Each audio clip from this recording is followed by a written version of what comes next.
네, 일주일 동안 잘 지내셨나요? 네. 아유, 태일 형제님 오셨는데 식사 누구랑 하셨나요? 네, 식사 누구랑 하셨어요? 아유, 다행입니다. 아유, 제가 전화를 드린다는 게 깜빡 잊어버려가지고.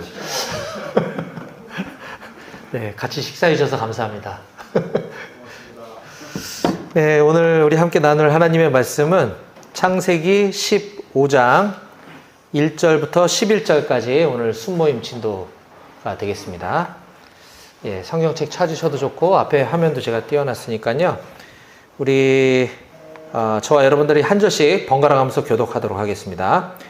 이후에 여호와의 말씀이 환상 중에 아브라함에게 임하여 이르시되 아브라함아 두려워하지 말라 나는 내 방패요 너의 지극히 큰 상급이니라. 아브라함이 이르되 주 여호와여 무엇을 내게 주시려 하나이까 나는 자식이 없사오니 나의 사속자는 이 다메섹 사람 엘리에셀입니다. 아브라함이 또 이르되 주께서 내게 씨를 주지 아니하셨으니 내 집에서 길린 자가 내 상속자가 될 것이니이다. 여호와의 말씀이 그에게 임하여 이르시되 그 사람이 내 상속자가 아니라 내 몸에서 날 자가 내 상속자가 되리라 하시니라. 그를 이끌고 밖으로 나가 이르시되 하늘을 우러러 뭇 별을 셀 수 있나 보라. 또 그에게 이르시되 내 자손이 이와 같으리라. 아브라함이 여호와를 믿으니 여호와께서 이를 그의 의로 여기시고. 잠시만요. 이거 왜 안 넘어가지지? 한 번만 넘겨주시겠어요? 밑으로. 이거 왜 안 넘어가지죠? 이거 한 번만. 몇 절까지 읽었나요, 지금? 6절까지 읽었나요? 예, 또 그에게 이르시되 나는 이 땅을 네게 주어 소유를 삼게 하려고 너를 갈대아인의 우르에서 이끌어낸 여호와니라.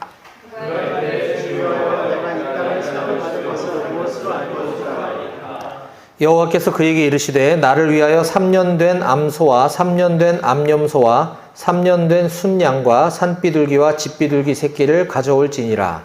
아브라함이 그 모든 것을 가져다가 그 중간을 쪼개고 그 쪼갠 것을 마주 대하에 가고 그 쇠는 쪼개지 아니하였으며. 같이 읽겠습니다. 솔개가 그 사체 위에 내릴 때에는 아브라함이 쫓았더라. 아멘. 오늘 주신 말씀 위해서 제가 기도하겠습니다. 하나님 아버지 감사합니다. 한 주간 동안도 우리를 삶의 현장에서 지켜주시고 또 말씀과 기도로 살아내게 하시며 오늘 이 순장 모임을 통해서 우리 또 거룩한 공동체에서 하나님 말씀을 나누게 하시니 감사합니다. 아버지 오늘 우리가 창세기 말씀을 통해서 우리에게 주신 하나님의 음성을 깨닫고 또 우리의 삶이 주님 원하시는 방향으로 회복되어지고 돌이킬 수 있는 시간이 될 수 있도록 허락하여 주시옵소서. 말씀을 나누는 자의 부족한 모습은 가려주시고 이 시간에 예수 그리스도의 이름과 하나님의 말씀만 기억되는 시간 될 수 있도록 주님 인도하여 주시옵소서. 오늘의 모든 순장 모임의 순서마다 하나님께서 함께 해주시길 원하옵고 감사드리며 예수님의 이름으로 기도했습니다. 아멘. 아멘. 오류가 났어요? 그럼 어떻게 해야 될까요? 파일이 바탕화면에 있는데 컴퓨터가 문제가 생긴 건가요? 네, PC가 아, 그렇군요. 줌은 꺼졌어요? 다 다 꺼져버렸어요? 다시 실행합니다. 제가 잘못한 거 아니죠? 제가 파일을 깔아놔서 그렇게 됐나? 아무튼 그럼 메시지는 일단 그냥 하겠습니다. 네. 오늘 또 연합순모임 있는 날입니다. 매월 셋째 주. 네. 이제는 셋째 주 되면 이제 기억이 나시죠? 연합순모임 하는 건 줄. 네. 기억순장이면 뭐 어떻게 해도 다 기억 잘 하시고. 저희가 늘 헷갈려가지고 이번 주 순모임 인도는 누구입니다 했다가 아닙니다. 연합순입니다. 이런 정정하는 사례들이 좀 덜어 있는 것 같아 보여요. 네. 표정은 아닌 것처럼 하고 계시는데 몇몇 순이 그런 것 같다는. 그래서 오늘 우리가 나눌 본문이 창세기 15장 1절에서 11절까지 말씀인데요. 뭐 여러 가지로 이제 묵상의 포인트들이 있으시겠지만, 제가 오늘 메시지를 나누고 거기에 또 덧붙일 내용이 있거나 또 보완해야 될 내용들이 있으면 이따가 순에서 더 자세히 깊이 있게 나눠주시면 좋을 것 같습니다. 자, 지난주와 지지난주에 걸쳐서 우리는 창세기 14장을 두 주에 걸쳐서 함께 공부하셨을 겁니다. 창세기 14장 내용은 북쪽 메소포타미아 연합군과 남쪽 사해 지역 연합군 사이에 이 두 연합군 간에 고대 근동 지역 패권을 놓고 큰 전쟁이 벌어졌었습니다. 근데 문제는 우리 지금 보고 있는 주인공인 아브라함의 조카인 롯이 그 고대 근동 지역의 패권 연합군의 패권 전쟁의 그 소용돌이 속에서 사로잡혀가는 엄청난 사건이 발생했다라는 것이죠. 고래 싸움에 새우등 터진다고 이 북쪽 연합군과 남쪽 연합군 사이에 이 사로잡혀간 롯을 아브라함은 조카가 잡혀갔으니까 이제 눈이 뒤집어졌겠죠. 그래서 이제 다시 이제 찾아오려고 본인이 키운 사병이라고 하죠. 우리 사병. 아브라함의 사병 318명을 데리고 가서 조카 롯뿐만 아니라 사로잡혀간 사람들 또 재물까지 다 되찾아옵니다. 이렇게 전쟁에서 승리하고 돌아온 아브라함을 살렘 왕 멜기세덱이 마중 나와서 축복해주고 그리고 아브라함은 멜기세덱에게 11조를 드리게 됩니다. 반면에 북방 연합군과의 전쟁에서 도망치다가 역청 구덩이에 빠진 채로 거기서 숨어 지내던 비겁한 왕이었던 소돔 왕은 아브라함이 전쟁에서 승리하고 돌아오자 마치 자기 것이라도 된 것인 양 아브라함에게 이래라 저래라 지시하다가 아브라함한테 한 소리 듣고 이렇게 14장이 마무리가 되었습니다. 이제 오늘은 이제 그 뒤에 이야기가 이제 이어지게 될 텐데요. 저는 오늘 본문 말씀을 통해서 믿음은 질문으로부터라고 하는 제목으로 말씀을 나누려고 합니다. 이게 한 번만 넘겨줘 보시겠어요? 이게 넘어가지지가 않는군요. 아니, 아직 그 포인트를 안 꽂았어. 아, 그래요?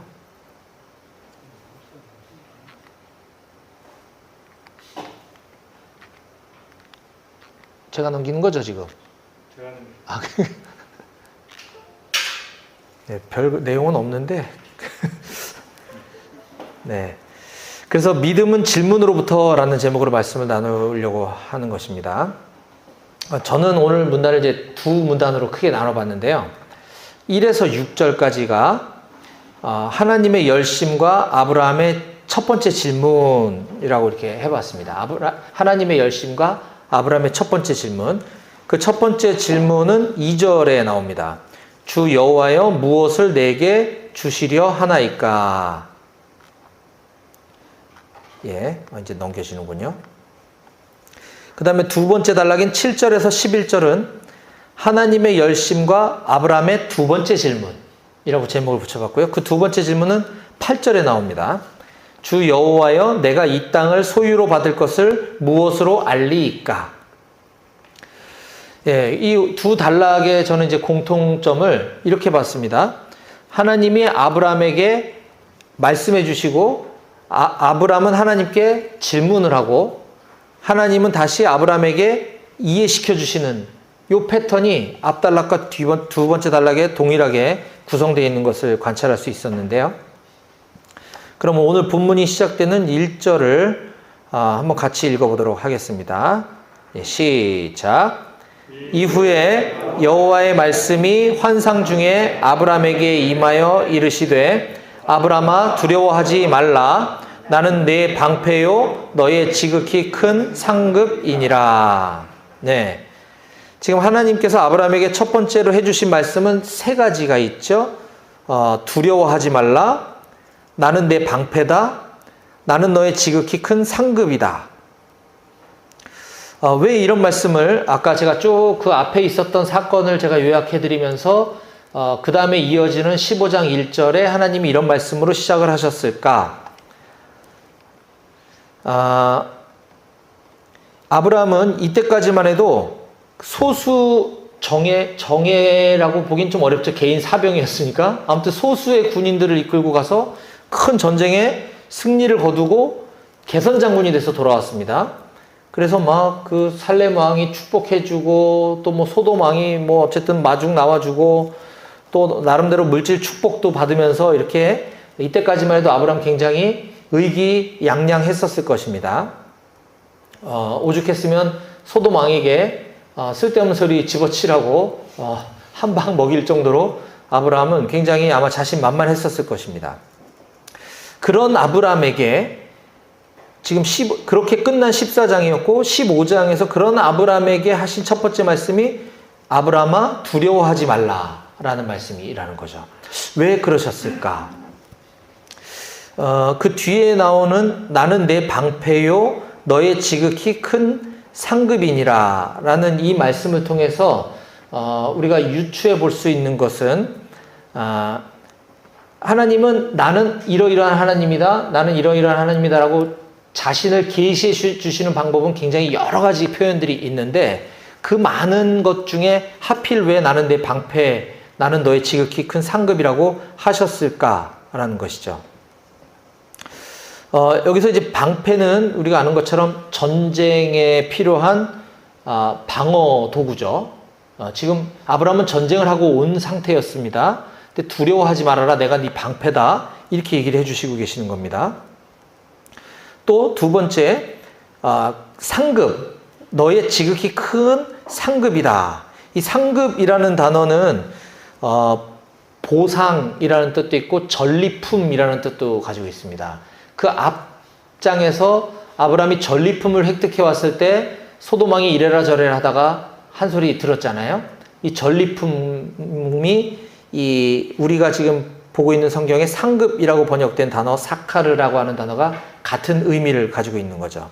자, 이런 것들을 종합해 봤을 때 아브라함은 지금 전쟁에서 큰 승리를 거두고 돌아왔지만 분명 그 연합군이 그 조그마한 일개 대대병력도 안 되는 개인 군인한테 대패했을 적에는 반드시 다시 복수를 할 가능성이 상당히 높지 않았을까. 아브라함은 그것을 두려워하고 있었기 때문에 하나님께서 이렇게 두려워하지 말라라고 말씀해 주시는 것을 우리가 알 수 있습니다. 성경에 보면 하나님께서는 지금 이 두려워하지 말라라는 표현이 오늘 이 아브라함을 시작으로 해서 우리가 아는 것처럼 그 뒤에 주요 인물이 등장할 때마다 굉장히 많이 반복해서 말씀해 주시는 걸 알 수 있습니다. 창세기 21장에서는 그 쫓겨난 여종 하갈에게 하나님 동일하게 두려워하지 말라라고 말씀해 주시고요. 26장에서는 이삭이 우물을 팔 때마다 그걸 빼앗아가는 그랄 사람들을 피해서 브엘세바로 옮겨갈 때 그 이삭에게 나타나신 하나님께서도 두려워하지 말라라고 말씀해 주시는 장면이 나옵니다. 또 창세기 46장에는요. 야곱이 죽은 줄로만 알았던 아들 요셉이 애굽에서 총리가 돼서 자식들을 보냈더니 이제 그 아들이 살아 있습니다라는 소식을 듣고 그 요셉의 초청에 의해서 애굽 땅으로 이제 이주하게 될 때 그때 하나님께서 야곱에게 나타나셔서 나는 내 하나님이라 내 아버지의 하나님이니 애굽으로 내려가기를 두려워하지 말라라고 그 야곱에게도 하나님께서 이렇게 말씀해 주시는 장면이 나옵니다. 뭐 그 이후에도 출애굽기로 가면 모세에게도 그런 말씀을 하시고 여호수아로 가면 여호수아에게도 그런 말씀을 많이 하셨죠.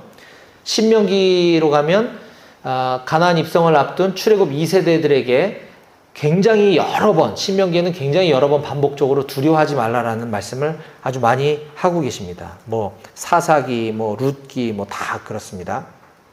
이처럼 이루 다 열거할 수 없을 정도로 성경은 정말 많은 곳에서 두려워하지 말라라는 말씀을 계속 반복해서 말씀해 주시는 것을 볼 수가 있습니다.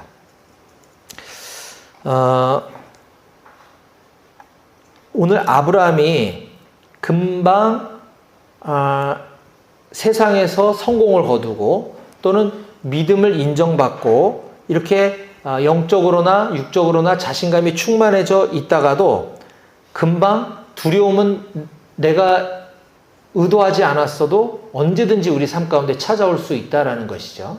그래서 하나님은 계속 등장인물이 바뀔 때마다 또 성경책이 바뀔 때마다 계속해서 같은 말씀을 해주고 계신 게 아닌가 싶습니다. 오늘을 살아가는 우리들은 어떤가요?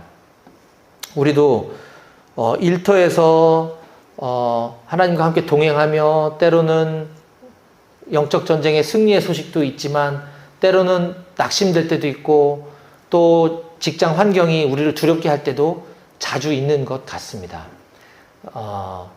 지방 발령에 대한 두려움, 승진에 대한 두려움, 실적에 대한 두려움, 이루 말할 수 없이 여러 가지가 있겠죠? 가정 경제에 대한 두려움도 있을 수 있고요. 자녀 양육에 대한 두려움. 오늘 우리 아버지 하나님께서는 여기 계신 저와 여러분들에게도 동일하게 그렇게 말씀해주고 계시는 것 같습니다. 두려워하지 말라. 나는 내 방패요 너의 지극히 큰 상급이니라. 자, 하나님 그렇게 말씀하셨음에도 불구하고 아브라함은 다음 2절과 3절에서 하나님께 이렇게 질문을 합니다. 아브라함이 이르되 주 여호와여 무엇을 내게 주시려 하나이까? 나는 자식이 없사오니 나의 상속자는 이 다메섹 사람 엘리에셀이니이다. 아브라함이 또 이르되 주께서 내게 씨를 주지 아니하셨으니 내 집에서 길린 자가 내 상속자가 될 것이니이다. 우리는 이 대목을 읽을 때 어떤 느낌이 드시나요? 아브라함이 믿음의 조상이라고 하는데 하나님이 아브라함의 믿음을 의로 여겨주셨다고 했는데 참 믿음이 없네. 이렇게 쉽게 얘기하곤 하지 않을까요? 근데 가만히 이 장면을 한번 생각해 보면은 이 하나님께서 아브라함에게 약속을 주신 장면을 우리가 아는 것처럼 12장 2절에서였었죠. 내가 너로 큰 민족을 이루게 해주겠다 라고 약속해 주셨습니다. 근데 아브라함은 시간이 지나도 자식이 생기지 않고 나이는 점점 들어가고 그래서 아브라함은 이때 당시 고대 근동 지방에서는 자식이 없을 경우에는 종을 양자로 삼고 상속해 주는 게 그냥 아무렇지도 않은 그 배경이었었습니다. 그래서 아브라함은 나이는 들어가고 자식은 안 생기니까 하나님 그러면 제가 길리운 저의 자식과 같은 엘리에셀을 통해서 이렇게 하면 되겠습니까? 라고 하나님께 결제를 받는 장면이라고 생각이 들어요. 네.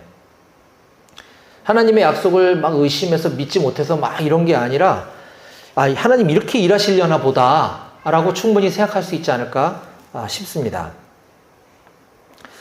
그래서 제가 볼 때는 이 장면이 전혀 아브라함의 믿음 없음이 아니라 이상하지 않은 장면이다라는 거죠. 그런데 하나님의 계획은 우리가 아는 것처럼 그게 아니었죠. 하나님은 그렇게 해서는 안 되는 거였습니다. 아브라함이. 그래서 하나님은 4절과 5절에 아브라함에게 이렇게 친절하게 아브라함을 가르쳐 주시고 설득하시는 걸 볼 수가 있습니다.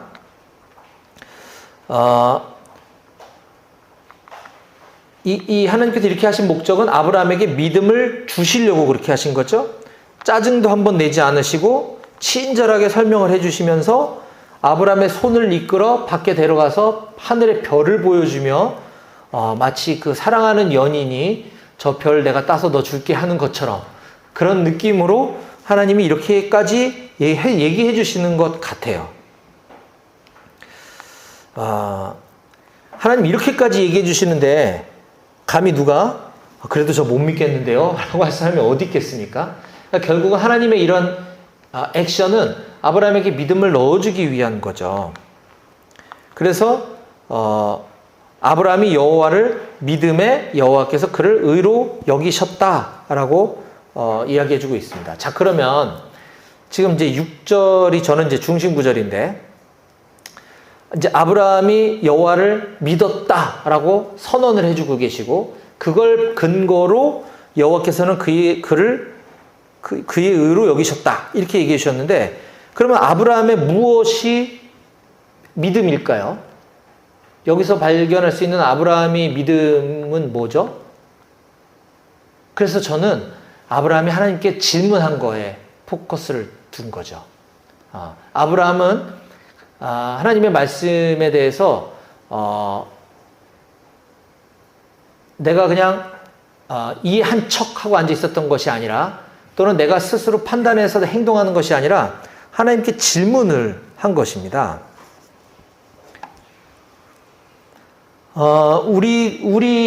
저의 모습을 한번 되돌아봤어요. 바로 이 똑같은 지점에서 우리가 흔히 실수를 좀 자주 저지르는 게 아닌가 싶은 생각이 듭니다.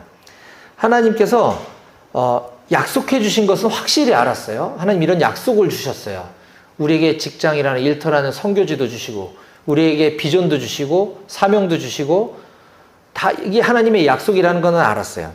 또는 뭐 더 작게 좁혀보면 어떤 일상 가운데 소소하게 하나님의 뜻을 알려주셨을 때, 우리가 행동해야 될 타이밍은 때를 이제 기다려야 되는 것인데, 시간이 흘러도 하나님 분명히 이렇게 약속해 주셨는데, 근데 그 일이 언제 일어난다는 거지? 어떻게 하라는 거지? 라는 것을 잘 모를 경우에 우리가 종종 기도하다가 또는 큐티하다가 갑자기 맞아, 내가 아들처럼 여기는 엘리에셀이 있었네?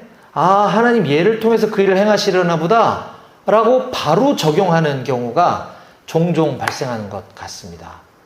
저만 그런 건가요? 네.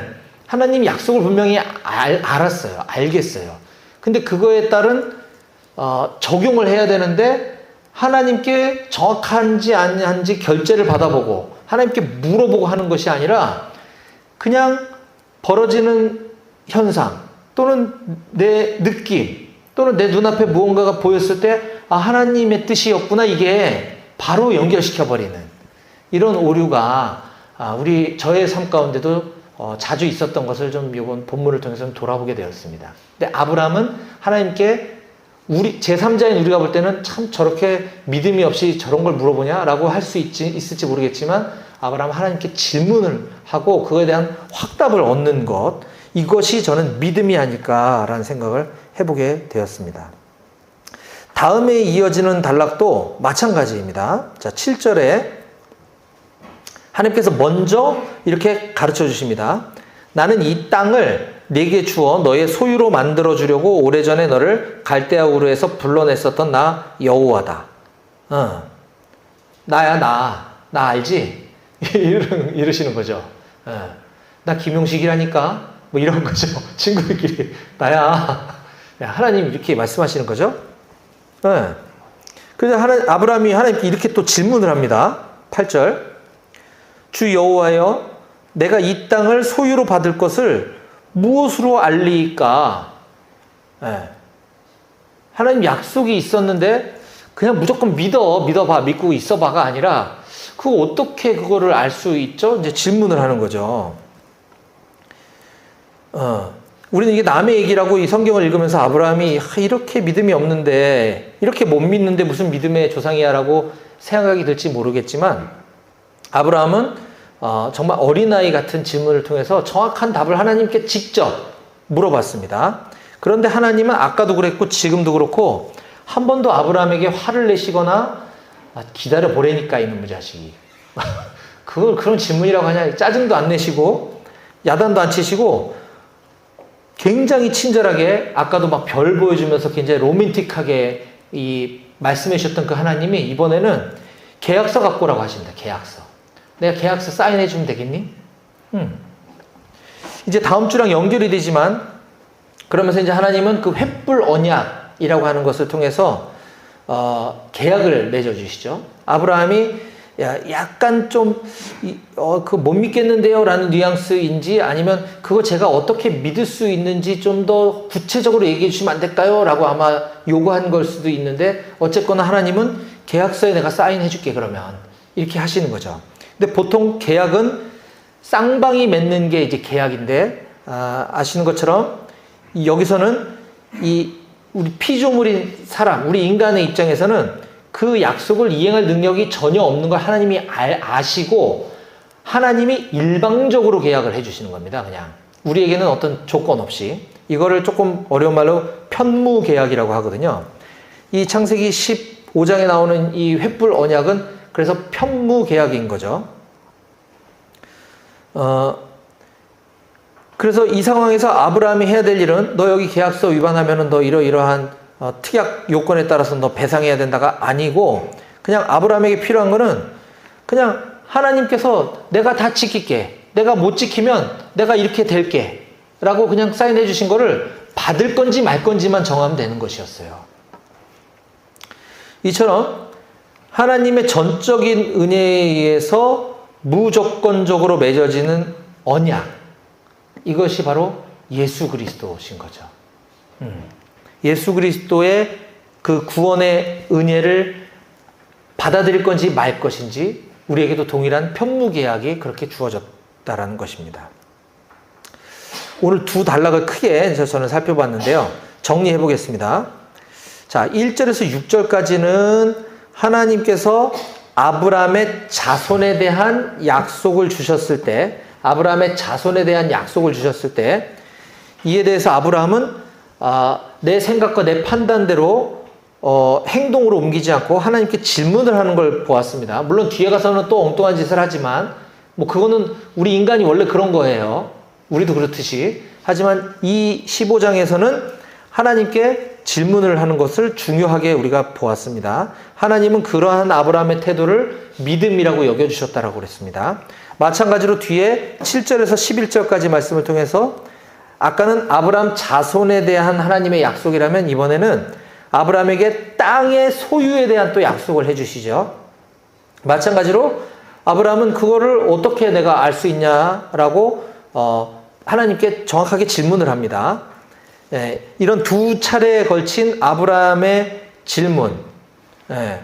이것은 아브라함이 믿음이 부족해서, 믿음이 없어서라기보다는 하나님의 약속을 의심해서 그렇게 했다라는 것보다는 오히려 하나님의 약속을 믿는 자로서 마땅히 취해야 될 자세다라고 저는 이 본문을 보고 싶은 겁니다. 더욱 하나님의 약속을 확실하게 하고자 하는 믿음에서 기인된 행동이 하나님께 직접 질문하는 것이다. 성경에는 이처럼 하나님께 물어보는 사례들도 많이 기록되어 있습니다. 기드온도 그랬고요. 마리아도, 신약에 간 마리아도 그랬고요. 저는 오늘 믿음은 질문으로부터 라고 하는 제목으로 말씀을 시작을 했습니다. 자, 믿음이 무엇인가? 라는 이 근본적인 질문 앞에서, 믿음이 무엇인가라는 질문 앞에서 믿음은 질문으로부터 비롯된다 라고 하는 사실입니다. 그리고 하나님께 질문을 했다면 기다려야 되는 거죠. 섣불리 스스로 답을 정하려고 하지 말고 믿음은 또한 질문으로부터 비롯되지만 하나님께 답을 얻기 위한 기다림의 과정이 또 저는 믿음이다라고 생각합니다. 믿음은 질문이고 믿음은 기다림이라고 하는 사실을 꼭 기억하시고 그렇게 믿음의 길을 걸어가는 우리 모두가 다 되었으면 좋겠습니다. 예, 기도하고 적용 및 나눔 이야기하도록 하겠습니다. 하나님 아버지